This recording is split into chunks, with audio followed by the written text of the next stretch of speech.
Stray Kids is associating themselves in the song with being the heroes of the story. As a performer, you do things on stage, and as part of a performance that you come off stage and you're like, that was performance person, that was not me.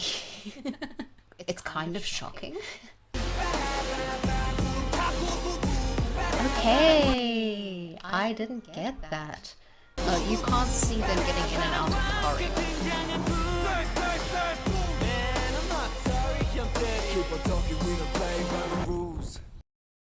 Hello, I'm Jace and I have a degree in classical singing and I used to be a competitive dancer. I'm going to be watching some more Stray Kids stuff today and I'm going to start with Thunderous. I have seen this one before and I know the music quite well, so there should be some interesting comments and things coming. I know that there is really interesting choreography, so I'm excited to talk about that. Okay, Thunderous. Let's go.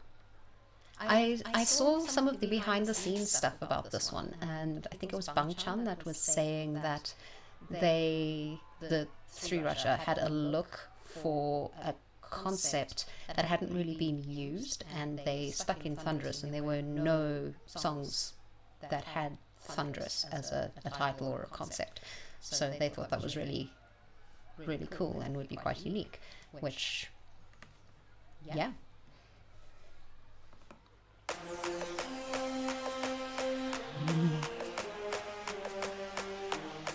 Okay, from the get-go, there is a almost cinematic sound, something that you hear quite a lot in soundtracks where there is a hero. So things like The Avengers sounds quite similar to The Lord of the Rings, even the original superhero soundtrack from Superman. They all have that very distinct brass line. So here the dum dum da di da dum bum bum dum bum. If you compare that to the Fellowship theme from The Lord of the Rings, dum da da da dum da da da da da dum da di dum dum dum. Superman dum da da da da da dum dum da da da da da dum da da da da dum da da da dum dum. And Avengers da da da da da da da dum da da da da dum dum. I'm sure there are more that I could think of if I wanted to, but if you listen to all of them, they've got that really brassy sound. The higher registers of the brass instruments, whether it be French horns, trombones, trumpets, whatever, tends to be for the heroes of the story. So unconsciously, even just starting it with that sound, Stray Kids is associating themselves in the song with being the heroes of the story, which is very clever. Back to the beginning. Oh, and the cartoon animation thing is like watching cartoons with heroes as kids. I'm going back again because that transition from the cartoons into the music video itself is really, really well done. I also want to know what that writing says at the beginning, but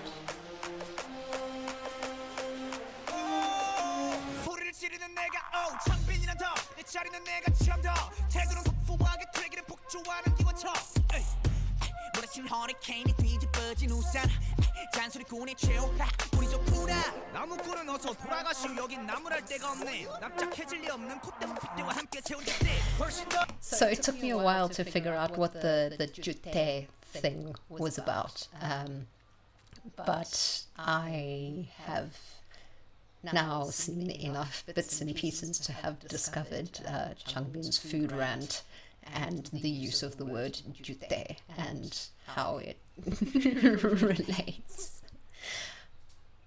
Oh, there's also a very interesting thing here. This comment about horns get louder and grander. In the music here, you can hear that there are two different kinds of horns used. There's the brass horns, initially with the bum bum bum bum, and in between that you've got the car horns going da da da da, which just a clever use of the two different kinds of horns.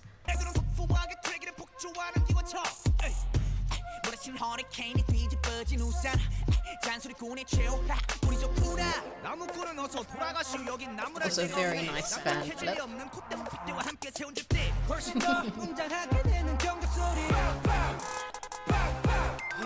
There we go, the horns.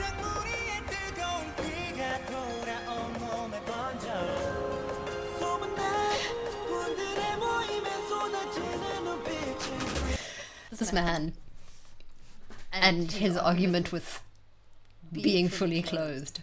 Well, argument is the wrong word. The whole being embarrassed about being seen shirtless and this and that and whatever, and then he goes and rocks up with a jacket and bandages because tops for who? I just think it's so amusing, the dichotomy that you get with them. But I also get it as a performer.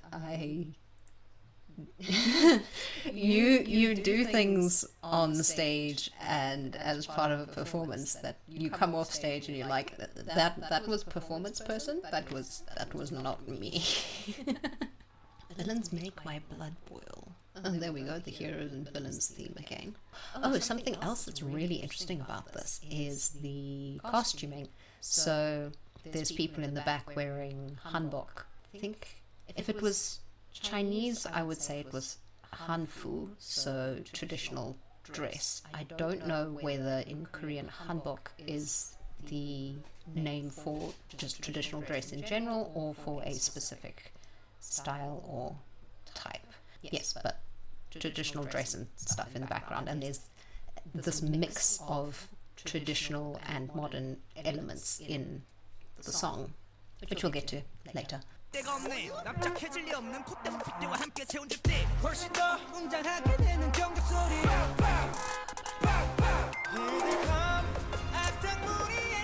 villains in the story wearing black.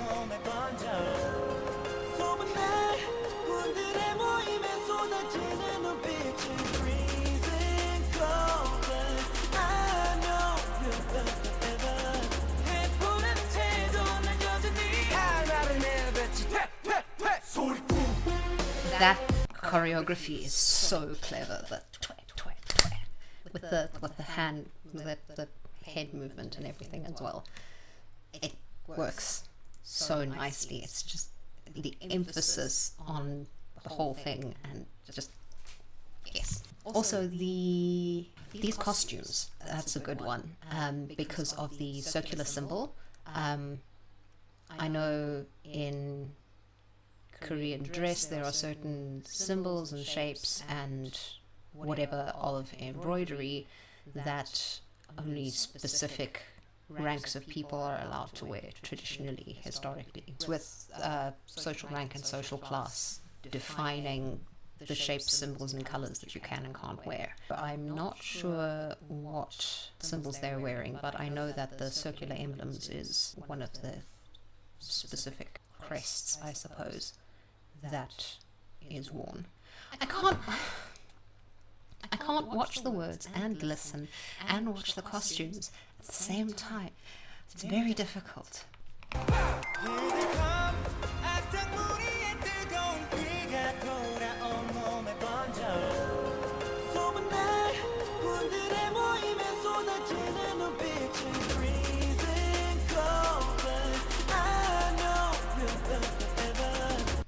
Again, they often end up with the military style costuming. Only one epaulette on all of them. They're not using it to symbolize anything, so one epaulette and the epaulette holding on the sash, which is correct, that's what's supposed to be done.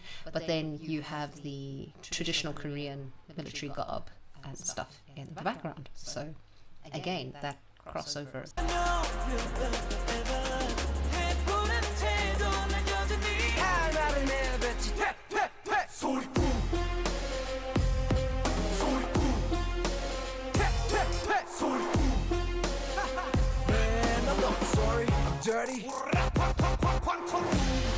There we go.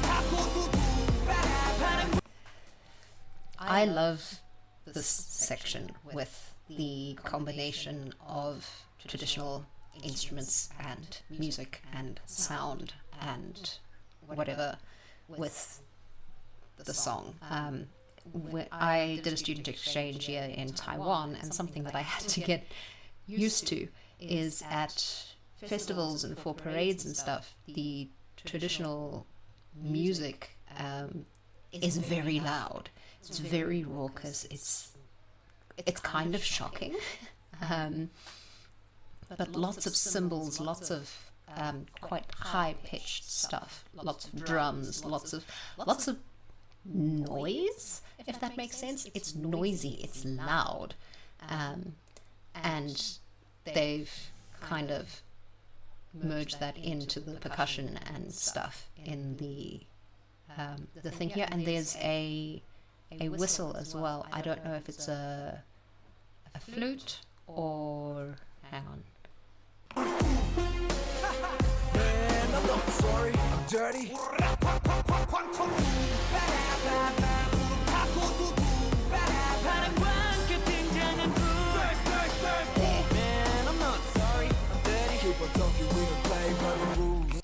Oh, I hadn't noticed that before. The comic book thing. Interesting.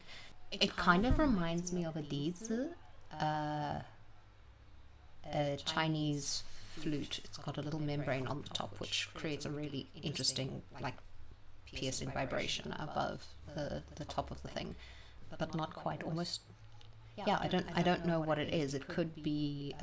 It does sound like it could be a double reed or a single reed, a reed instrument, like an oboe or a clarinet, something similar, but not sure. It's interesting, very interesting. It's not a standard flute. Hang on. Okay. Hi. My dad brought this back for me as a gift when he visited Korea. It was my birthday present. No, last year from him. And it's got a notch in the top there. There. And I'm still figuring out how to play this, and the mouth position, because it is not like a normal flute. It works more like a recorder, but yes, noise, because that's so, yes, it's not one of these. It sounds like it's got a reed.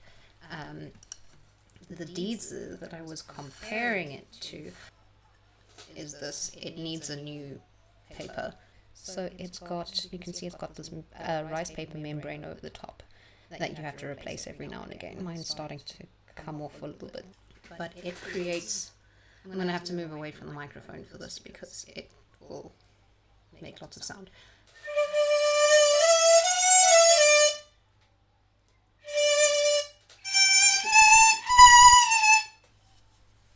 So it's not one of those two. It's not a recorder. It's not a normal standard flute. It's got some piercing something that makes me think it might have a reed or some other thing like the dizi's got that makes it do buzzing stuff. I'm going to put them away. Musical escapades aside, this is what you get when a musician decides to go and try and investigate music and sounds and what they can hear. Okay, let's go back.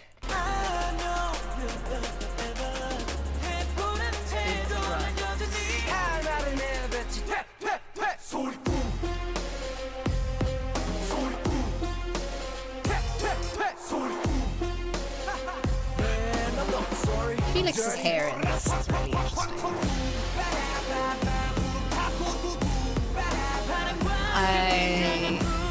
I really like those head spinny things.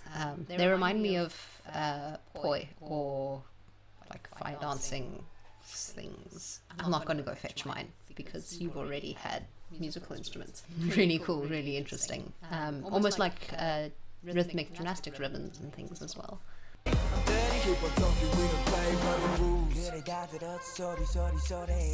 이거 저거 귀찮아서 도리도리 말이 너무 많아 자꾸 나서지 좀 마.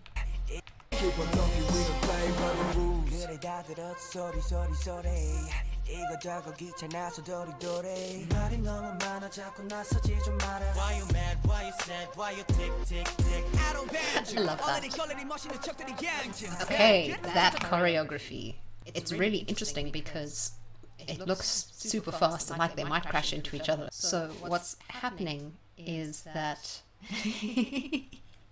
your attempts at the cool is just cute. I missed the words because I was so busy looking at the thing. Han's hand, he's doing an out and down and out and down, whereas Changbin is doing 1, 2, 3, 4, and Han is doing 1 and 2 and 3 and 4.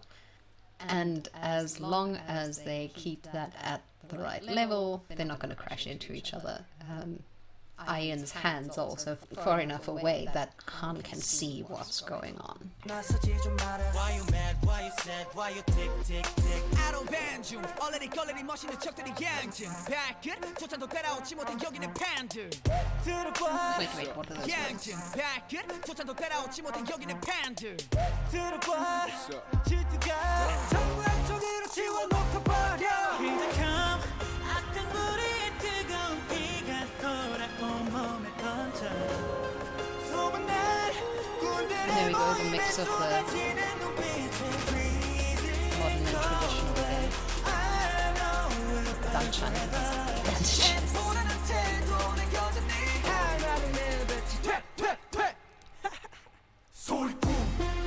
I love that addition, that switch with the hands.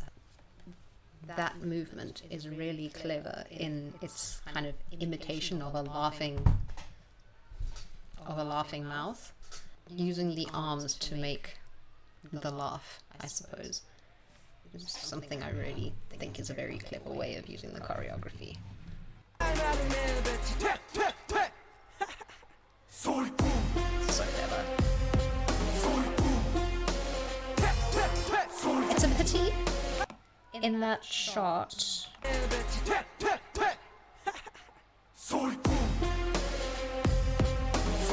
there, that one where they have the hands up, that you can't see their feet, because that's the best part of that choreography. It kind of looks a little bit like they're just standing there, but when you can see the choreography from further away, you can see that the feet are swinging, and it's the lower half of the body that's moving and making the interesting stuff happen.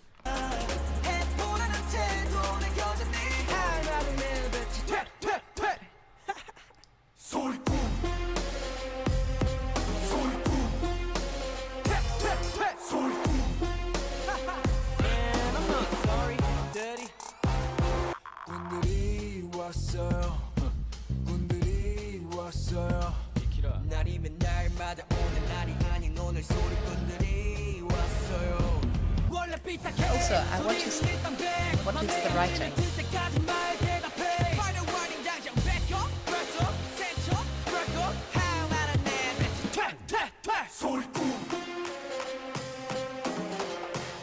I love that movement as well. That head movement. And good idea to put Hyunjin in the middle for that, because those kinds of movements he does really well. Oh, that's interesting. There's distortion in the camera. The lens is bubbled. It's got a slight fisheye to it, it looks like.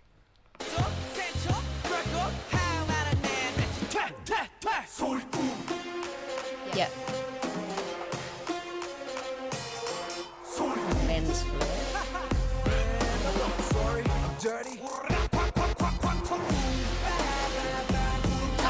The lions.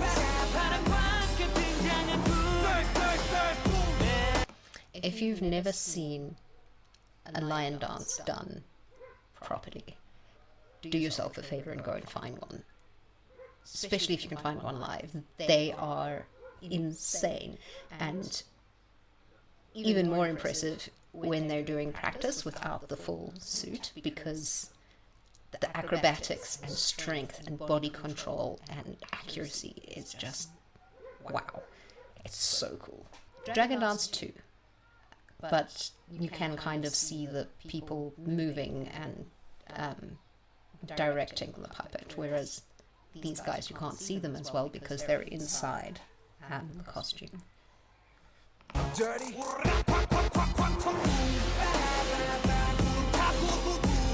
Okay, I didn't get that. Those masks are creepy. That little piece of choreography, the jumping up and riding on the backs of the other members, and then in the lyrics, riding on clouds. Makes sense now. But that's a really, really clever bit of choreography, because the smoothness of getting into and out of the formation is done really, really well. Let's go back. Sorry, dirty. What's a lens flare in this? Oh, you can't see them getting in and out of the corridor. Keep on talking, we don't play by the rules. So that hand fire kind of disappears during the middle of it after Lino does his twet twet twet right in the beginning, and then it comes back with Felix's hands at the end with the keep on talking, we don't play by the rules. So, which I also think is very clever, because that's kind of a gesture for shut up, be quiet, just shush. So, keep on talking, we don't play by the rules. Basically, be quiet. Very clever. And then, of course, all of the thunder and lightning in the background, because Thunderous. Yeah, that's a cool one. I like it as much as I like the rest of their stuff, which is to say, a lot. I really, really enjoy the mixture of modern and traditional Korean culture in it, both musically and visually in the way that they've done the video. Choreography-wise, their music videos never give the best idea of the choreography. I'm assuming they do the performance choreography first and then adapt it and use bits of it in the music video. But I'm always in two minds over whether I want to watch and analyze the music videos or whether I want to watch performance or dance practice videos. Watching the music videos gives you the best sound, but you don't get such a good idea of the performance aspect of it. So I'm always in two minds about things, because I love seeing the choreography, and you can get such a good idea in their performance videos of the way the choreography works. And a lot of their performance videos, so the videos that they do for awards shows or for promotions or whatever, with things like MTV and all of that, they also wear the costumes and things that have been designed for the music video or whatever. So you get a good sense of how the costumes work with the performance, and how the dance works with the performance, and you get vocals and stuff as well. The only thing with some of those is that they do tend to move the camera around a bit, so you don't get a full stage shot, which always disappoints me, because I want to see what everyone's doing and what the whole performance looks like, whereas they'll zoom in on this person and then move across to that person and whatever, and it's like, no, stay still so that I can see what's going on. But they never do. So yeah, I may do a series at some point looking specifically at stage productions and things, performances and things, specifically so that I can look at choreography and all of that.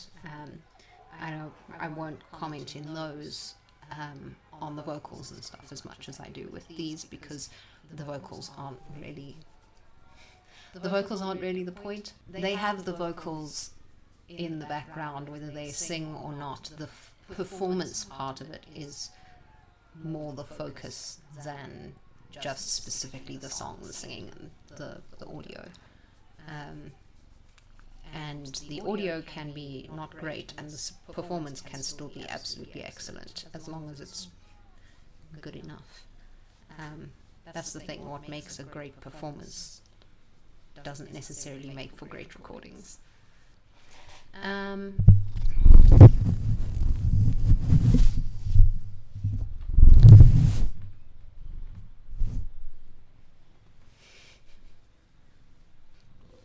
Okay, so that was Thunderous. I'm definitely going to have a look at the choreo separately at some point, because I really enjoy it. I think it's really cool. But in these music videos, I find it so difficult to focus on the words as well as the costuming and the choreography and the rest of the audio and everything else that's going on, because I'm not just looking for one specific thing, which makes it tough. I am going to go and give this mission some love and attention. I love him to bits, but honestly